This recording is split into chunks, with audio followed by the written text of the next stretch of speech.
আমার নাম মুনমুন। আমার বয়স ৩৮ আর আমার ছেলে রুবেলের বয়স ২১। গত মাসে রুবেল কলেজ থেকে ফার্স্ট ক্লাস ফার্স্ট হয়ে ডিগ্রি পেল। সেদিন রাতে আমরা দুজন একসাথে ডিনার করছিলাম, উদযাপন করছিলাম। হঠাৎ রুবেল টেবিলের নিচ থেকে একটা ছোট্ট বাক্স বের করল। মা, তোমার জন্য একটা উপহার। আমি বাক্সটা খুললাম, ভেতরে একটা হীরের আংটি। আমি অবাক হয়ে তাকালাম। রুবেল, এটা তো অনেক দামি। তুই কোথায় পেলি এত টাকা? আমি জমিয়েছিলাম, মা। বিশেষ একটা দিনের জন্য। কি দিন? রুবেল আমার হাতে আংটিটা পরিয়ে দিল। মা, আমি তোমাকে বিয়ে করতে চাই। আমি যেন বজ্রাহত হলাম। কি বলছিস তুই? আমি সিরিয়াস, মা। আমি তোমাকে বিয়ে করতে চাই। আমরা বাংলাদেশ ছেড়ে যাব। আমেরিকা বা ইউরোপে। সেখানে কেউ আমাদের চিনবে না। আমি চেয়ার থেকে উঠে দাঁড়ালাম। রুবেল, তুই পাগল হয়ে গেছিস? তুই আমার ছেলে। এসব কি বলছিস? রুবেল আমার হাত শক্ত করে ধরল। মা, আমি জানি এটা অস্বাভাবিক। কিন্তু আমি তোমাকে ভালোবাসি। শুধু মা হিসেবে নয়, একজন নারী হিসেবে। আমি তোমাকে দেখি, তোমার সৌন্দর্য দেখি, তোমার কণ্ঠস্বর শুনি, আর আমার ভিতরে কিছু একটা নড়ে ওঠে। আমার শ্বাস দ্রুত হয়ে উঠল। কি করে আমার ছেলে আমাকে এভাবে দেখতে শুরু করল? আমার বুকের ভিতর কিসের যেন একটা টান অনুভব করলাম। বাবার মৃত্যুর পর আমরা দুজন ছাড়া আর কে আছে, মা? তুমি আর কাউকে তোমার জীবনে আনোনি। আমিও কাউকে চাই না। আমি শুধু তোমাকে চাই। আমি জানালার দিকে তাকালাম, শহরের আলোগুলো মিটমিট করছিল। কি করে এই সম্পর্ক সম্ভব? রুবেল আমার পাশে এসে দাঁড়াল। আমার চোখে মুখোমুখি তাকিয়ে বলল, আজকের রাতে আমার কথা ভেবে দেখো, মা। আমি একটা হোটেল বুক করে রেখেছি। বিশেষ উদযাপনের জন্য। আমার হাতে একটা কার্ড রাখল। ওর ফোন নাম্বার আর হোটেলের ঠিকানা লেখা। আমি কার্ডটা ধরে রইলাম, কোনো জবাব দিতে পারলাম না। রুবেল ঘর থেকে বেরিয়ে গেল। আমি জানালার ধারে দাঁড়িয়ে ওকে নিচে রাস্তায় নামতে দেখলাম। ট্যাক্সি ডাকল, উঠে গেল। আমার হাতে থাকা আংটিটার দিকে তাকালাম। আলোতে ঝিলিক দিচ্ছিল। একটা গভীর শ্বাস ফেললাম। কি করব? কোথায় যাব? আংটিটা টেবিলে রেখে বাথরুমে গেলাম। আয়নায় নিজের দিকে তাকালাম। আমার চোখে পানি ছিল। আমি ৩৮ বছরের একজন মহিলা। বেশ সুন্দর। এখনো অনেকেই আমাকে ভালোবাসতে পারে। কিন্তু আমার ছেলে? এ কি করে সম্ভব? সেই রাতে আমি ঘুমাতে পারলাম না। বিছানায় শুয়ে ছাদের দিকে তাকিয়ে অনেক কিছু ভাবলাম। রুবেলের বাবার কথা ভাবলাম। ওর মৃত্যুর পর আমি আর কাউকে আমার জীবনে আনিনি। শুধু রুবেলকে নিয়েই আমার সংসার। ওকে মানুষ করার জন্য আমার জীবনের সেরা বছরগুলো দিয়েছি। ভোর ৪টায় আমি সিদ্ধান্ত নিলাম। আমি হোটেলে যাব। রুবেলের সাথে কথা বলবো। ওকে বোঝাবো। সকাল ৭টার দিকে আমি হোটেলে পৌঁছালাম। লবিতে রিসেপশনিস্টকে জিজ্ঞেস করলাম রুবেলের রুম নাম্বার। উত্তর পেলাম ৪০৩। আমি লিফট নিয়ে ৪র্থ তলায় উঠলাম। ৪০৩ নাম্বার রুমের সামনে এসে দাঁড়ালাম। কিছুক্ষণ দ্বিধায় থাকলাম। তারপর কড়া নাড়লাম। কেউ খুলল না। আবার কড়া নাড়লাম। এবারও কোনো সাড়া নেই। দরজার নব ঘুরিয়ে দেখলাম খোলা। আমি ধীরে ধীরে দরজা ঠেলে ভেতরে ঢুকলাম। রুবেল? ঘরে কেউ নেই। বাথরুমের দরজাও খোলা, সেখানেও কেউ নেই। বিছানা করা, কিন্তু কেউ শোয়নি বলে মনে হল। আমি ঘরের চারপাশে তাকালাম। টেবিলের উপর একটা খাম দেখলাম, তার উপর আমার নাম লেখা। আমি খামটা খুললাম। প্রিয় মা, তুমি এসেছ আমি জানতাম। আমি তোমাকে চিনি। তুমি যদি আমার কথা সত্যিই বিশ্বাস করতে, তাহলে তুমি গত রাতেই এখানে আসতে। কিন্তু তুমি সকালে এসেছ, এর মানে তুমি সারা রাত ভেবেছ। আমার অভিনয় শেষ হয়েছে, মা। আমি জানি তুমি কি ভাবছ। তুমি ভাবছ আমি পাগল হয়ে গেছি, বিকৃত হয়ে গেছি। কিন্তু আসল সত্য হল, আমি তোমাকে পরীক্ষা করছিলাম। আমি জানতে চেয়েছিলাম তুমি কতটা দূর যাবে আমাকে বোঝাতে, আমাকে রক্ষা করতে। আমি তোমার চোখে ওই আতঙ্ক দেখলাম গতকাল, আর আমি জানতাম তুমি আসবে আমাকে ফিরিয়ে নিতে। আসল কথা হল, আমি জানি তুমি কি করছো, মা। আমি জানি তোমার গোপন জীবনের কথা। আমি জানি তুমি জাল নথি তৈরি করে লোকেদের ঠকাচ্ছ। আমি জানি এসব থেকেই আমার পড়াশোনার খরচ উঠেছে, আমাদের বিলাসী জীবনের খরচ উঠেছে। আমি এসবের মধ্যে আর থাকতে চাই না, মা। আমি এই শহর ছেড়ে যাচ্ছি। আমি নতুন জীবন শুরু করতে চাই। আমি চাই তুমিও এসব ছেড়ে আমার সাথে আসো। এই আংটি বিক্রি করে আমরা নতুন জীবন শুরু করতে পারি, ইমানদারি নিয়ে। আমি এই ঠিকানায় অপেক্ষা করব, 213 শান্তিনগর। আজ সন্ধ্যা 6টা পর্যন্ত। তুমি যদি আসো, আমরা একসাথে নতুন জীবন শুরু করব। না এলে আমি বুঝব তুমি তোমার পথ বেছে নিয়েছ। আমিও আমার পথে চলে যাব। তোমার ছেলে, রুবেল। চিঠিটা পড়ে আমি স্তব্ধ হয়ে গেলাম। কতক্ষণ দাঁড়িয়েছিলাম জানি না। আমার হাতে আংটিটা ছিল। আমি জানালার কাছে গিয়ে দাঁড়ালাম। বাইরের শহর জেগে উঠেছে। আমার অতীত, আমার গোপন জীবন, সব কিছু রুবেল জেনে গেছে। আমি কিভাবে ওর মুখোমুখি হব? 1 ঘণ্টা পর আমি হোটেল থেকে বেরিয়ে এলাম। আমার মাথায় একটাই চিন্তা, রুবেলকে খুঁজে বের করতে হবে। ওকে বোঝাতে হবে আমি কেন এসব করেছি। ট্যাক্সি নিয়ে আমি সোজা বাড়ি ফিরলাম। সবকিছু ঠিকঠাক আছে, কিন্তু রুবেলের ঘর ফাঁকা। ওর জামাকাপড়, কিছু বইখাতা, ল্যাপটপ সব নিয়ে গেছে। ওর ড্রয়ারের ভেতর আমি দেখলাম একটা ডায়েরি। আমি কখনো ওর ডায়েরি পড়িনি। আজ সেটা খুললাম। পাতা উল্টাতে উল্টাতে আমি দেখলাম রুবেল আমার গোপন জীবন সম্পর্কে অনেক কিছুই জানে। কিভাবে আমি ইমিগ্রেশন পেপার জাল করি, বিদেশে যাওয়ার জন্য লোকেদের কাছ থেকে মোটা অঙ্কের টাকা নিই, তারপর তাদের ফাঁকি দিই। আমার পার্টনার রাকিব সম্পর্কেও সে জানে। নোট করেছে তারিখ, সময়, কোথায় আমরা মিট করেছি। আমি বুঝতে পারলাম রুবেল কেন আমাকে এই ভঙ্গিতে কথা বলেছিল। ও আমাকে শক দিতে চেয়েছিল, আমার রিয়াকশন দেখতে চেয়েছিল। ও চেয়েছিল আমি ওর কথা বিশ্বাস করি না, ভয় পাই। ও চেয়েছিল আমি ওকে খুঁজতে আসি। আমি ডায়েরির শেষ পাতাটা পড়লাম। আজ সম্ভবত আমার শেষ দিন এই শহরে। আমি মাকে একটা শেষ সুযোগ দিতে চাই। আমি তাকে যে চিঠি দিয়েছি তাতে সত্যিকার ঠিকানা দিইনি। আমি থাকব পুরানো বাড়িতে, যেখানে আমরা আগে থাকতাম, বাবা যেখানে মারা গিয়েছিলেন। ওখানকার ভাড়াটিয়ারা 2 দিন আগে ছেড়ে গেছে। ওই জায়গাটা আমার জন্য বিশেষ। বাবা যেখানে শেষবারের মতো আমার হাত ধরেছিলেন। মা যদি আসে আমি তাকে বোঝাব। না এলে আমি চলে যাব। সব শেষ। আমি ডায়েরিটা বন্ধ করলাম। পুরানো বাড়ি, আমাদের সেই ভাঙাচোরা বাড়ি, যেখানে রুবেলের বাবা হার্ট অ্যাটাকে মারা গিয়েছিলেন 10 বছর আগে। ওই বাড়ি ছেড়ে দেওয়ার পর আমি আর কখনো সেখানে যাইনি। খুব বেদনাদায়ক স্মৃতি। আমি সিদ্ধান্ত নিলাম, রুবেলকে খুঁজে বের করতে হবে। ওর সাথে কথা বলতে হবে। ওকে বোঝাতে হবে আমি কেন এই পথে এসেছি, কেন এই অন্ধকার জীবন বেছে নিয়েছি। আমার ফোন বাজল। রাকিব। হ্যালো মুনমুন, কোথায় তুমি? আজ আমাদের হাসনাত সাহেবের সাথে মিটিং। 50 লাখ টাকার ডিল। তুমি কি ভুলে গেছ? আমি একটু চুপ করে থাকলাম। রাকিব, আমি আজ আসতে পারব না। আমার ব্যক্তিগত সমস্যা আছে। কি সমস্যা? তুমি জানো এই ডিল কত গুরুত্বপূর্ণ। আমি জানি, কিন্তু আমি আজ পারব না। তুমি হাসনাত সাহেবকে বলো আমরা কাল মিট করব। তুমি পাগল হয়ে গেছ? এই ডিল আমরা 1 বছর ধরে সেট আপ করছি। আমি ফোন কেটে দিলাম। এখন আমি জানি আমার জীবনের সবচেয়ে বড় ডিল কোনটা। ঘড়ির দিকে তাকালাম, বেলা 1-1টা। এখনো সময় আছে। আমি ট্যাক্সি নিয়ে পুরনো বাড়ির দিকে রওনা দিলাম। বাড়িটা পুরানো কিন্তু ভালো অবস্থায় আছে। নতুন রং করা। আমরা যখন থাকতাম তখন অনেক খারাপ অবস্থা ছিল। ঢোকার সময় দেখলাম দরজা খোলা। আস্তে করে ভেতরে ঢুকলাম। রুবেল, তুই আছিস? বাড়ির ভেতরে সন্দেহজনক নিস্তব্ধতা। আমি সিঁড়ি দিয়ে দোতলায় উঠলাম। আমাদের পুরনো বেডরুমে ঢুকলাম। সেখানে দেখলাম রুবেল ঘুমিয়ে আছে। ওই একই বিছানায় যেখানে তার বাবা মারা গিয়েছিলেন। আমি ধীরে ধীরে ওর কাছে গেলাম। রুবেল? ও ঘুম থেকে উঠল, চোখ মুছল। ওর মুখে 1 সপ্তাহের দাড়ি। চোখের নিচে কালি। ও আমাকে দেখে উঠে বসল। মা, তুমি এসেছ? হ্যাঁ, এসেছি। তোর চিঠি পেয়েছি। তুমি আমার নকল ঠিকানা বিশ্বাস করনি। তুমি জানতে আমি এখানে থাকব। আমি তোর ডায়েরি পড়েছি। তুই আমার সম্পর্কে সব জানিস। রুবেল চুপ করে রইল।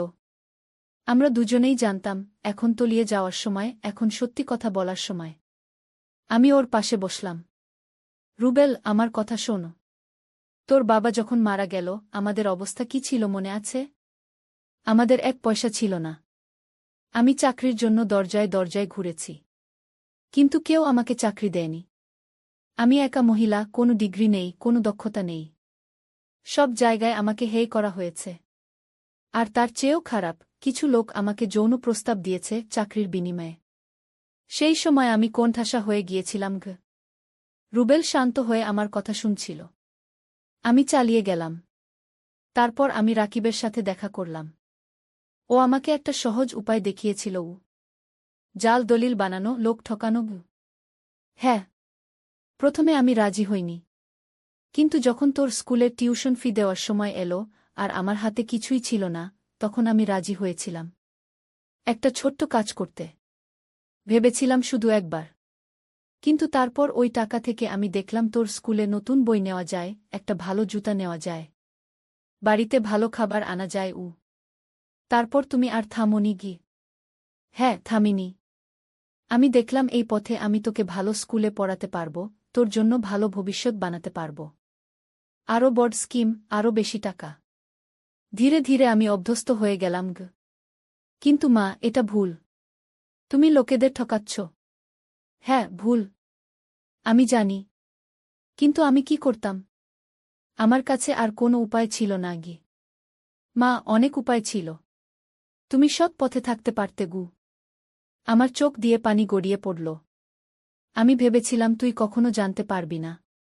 আমি ভেবেছিলাম তোর ধারণা হবে আমরা স্বাভাবিক জীবন যাপন করছি। আমি অনেক দিন ধরেই সন্দেহ করছিলাম, মা। তুমি কোথায় যাও, কার সাথে দেখা করো, হঠাৎ করে আমাদের এত টাকা আসে কোথা থেকে? আমি তোমার পিছু নিয়েছিলাম কয়েকবার। মোবাইলে রেকর্ডিং করেছিলাম। আমি নিজেকে আর সামলাতে পারলাম না।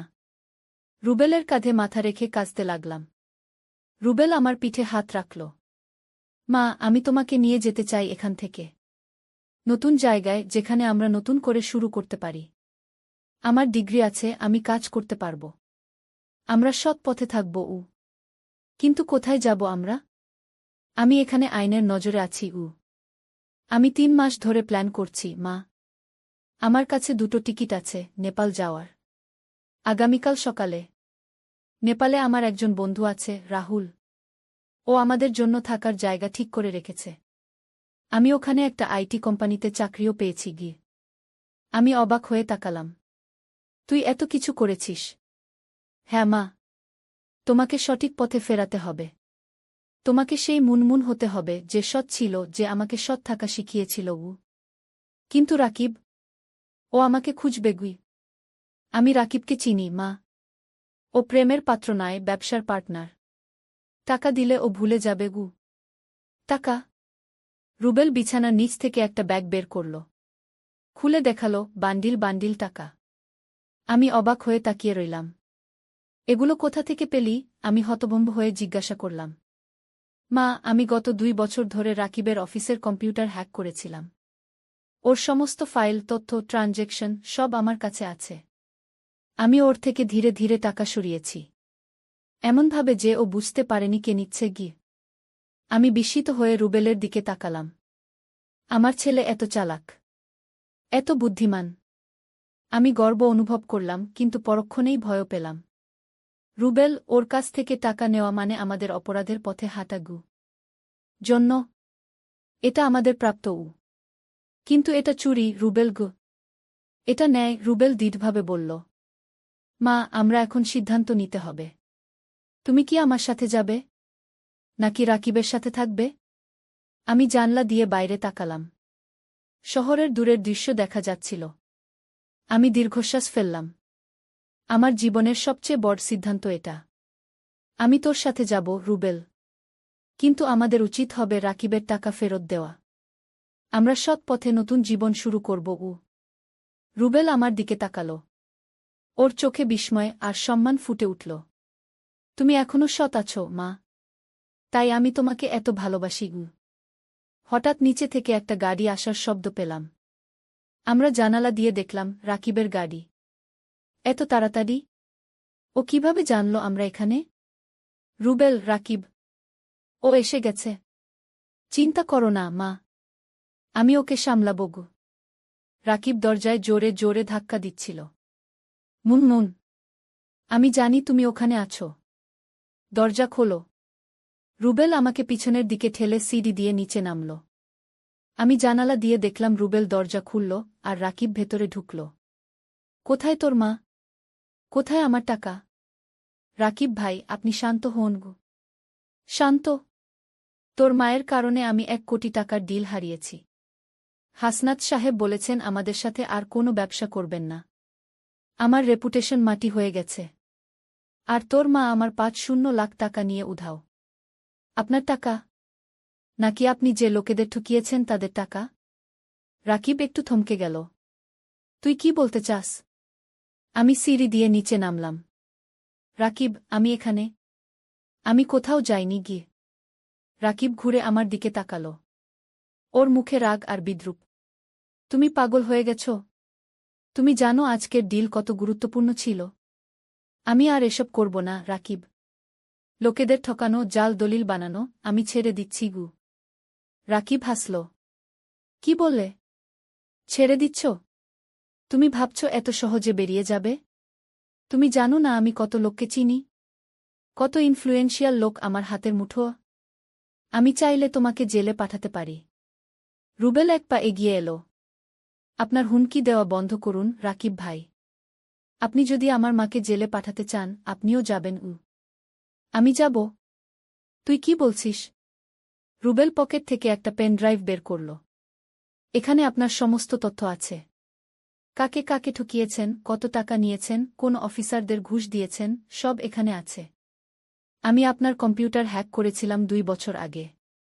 আমি সব জানি। রাকিবের মুখ সাদা হয়ে গেল। তুই আমার কম্পিউটার হ্যাক করেছিস? হ্যাঁ, করেছি।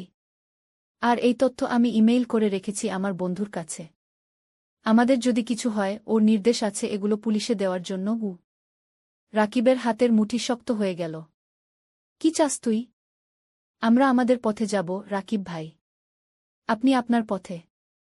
আমাদের খুঁজবেন না, ফলো করবেন না। আর আমরাও আপনার সম্পর্কে কিছু বলবো না গি। রাকিব কিছুক্ষণ থমকে রইল। তারপর আমার দিকে তাকিয়ে বলল, মুনমুন, আমি ভেবেছিলাম তুমি আমার পার্টনার গু। আমি ছিলাম, রাকিব। কিন্তু এখন না। আমি আমার ছেলেকে হারাতে চাই না গি। রাকিব দীর্ঘশ্বাস ফেলল, ঘরে ঘুরে তাকাল। আচ্ছা, তোরা যা করতে চাস কর।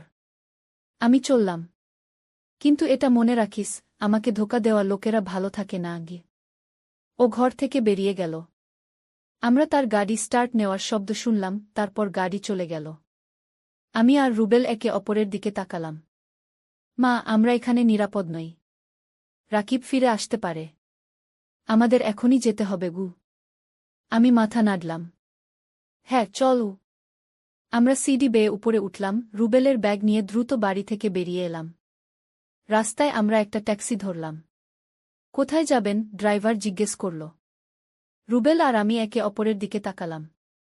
আমাদের চোখে একটা নতুন সম্ভাবনার আলো জ্বলছিল। বাস টার্মিনাল, রুবেল বলল। আমরা নেপাল যাব। ট্যাক্সি চলতে শুরু করল। আমি জানালা দিয়ে বাইরে তাকিয়ে রইলাম। শহরের রাস্তাগুলো পিছনে ছুটে যাচ্ছিল। একসময় যে জীবন আমাকে শ্বাসরুদ্ধ করে এনেছিল, আমি সেই জীবন পিছনে ফেলে আসছি। সামনে অজানা কিন্তু স্বচ্ছ একটা ভবিষ্যৎ। আমি রুবেলের হাত ধরলাম। তুই ঠিক আছিস তো? সবকিছু ছেড়ে নতুন জায়গায় যাওয়া সহজ না। আমি ঠিক আছি, মা। তোমাকে পেয়েছি, সেটাই আমার কাছে সবচেয়ে বড় কথা। ট্যাক্সি সিটি সেন্টার পেরিয়ে হাইওয়েতে উঠল। সূর্য ডুবে যাচ্ছিল, আকাশ লাল হয়ে উঠেছিল। আমার হাতে আংটিটা এখনো ছিল। আমি সেটা খুলে জানালা দিয়ে ছুঁড়ে ফেলে দিলাম। কেন ফেলে দিলে, মা? ওটা তো অনেক দামি। ওটা একটা জীবনের প্রতীক ছিল, রুবেল। এক ভুল জীবনের। আমি নতুন জীবন শুরু করতে চাই, নতুন স্মৃতি নিয়ে। কি? রুবেল হাসল। আমি জানতাম তুমি সিদ্ধান্তটা নেবে গু। তুই কিভাবে জানলি? কারণ তুমি আমার মা। যত ভুলই করো না কেন, ভেতরে তুমি সৎ। তুমি আমাকে সৎ হতে শিখিয়েছ গু। আমার চোখে পানি এলো, কিন্তু এবার সেটা দুঃখের নয়, আনন্দের। আমি জানি সামনে আমাদের অনেক বাধা আছে। নতুন দেশে নতুন জীবন শুরু করা সহজ নয়। কিন্তু আমরা একসাথে আছি, আর সেটাই সবচেয়ে বড় কথা। ট্যাক্সি বাস টার্মিনালের দিকে এগিয়ে চলেছে। আকাশে তারা ফুটতে শুরু করেছে। আমার মনে পড়ল রুবেলের বাবা একবার বলেছিল, জীবনে যত অন্ধকারই আসুক, তারা সবসময় থাকবে গু। আমি আকাশের দিকে তাকিয়ে ভাবলাম, হ্যাঁ, অন্ধকার পেরিয়ে আলোর পথে আমরা এগিয়ে চলেছি। তারাগুলো মিটমিট করে জ্বলছিল, যেন আমাদের নতুন জীবনকে স্বাগত জানাচ্ছে।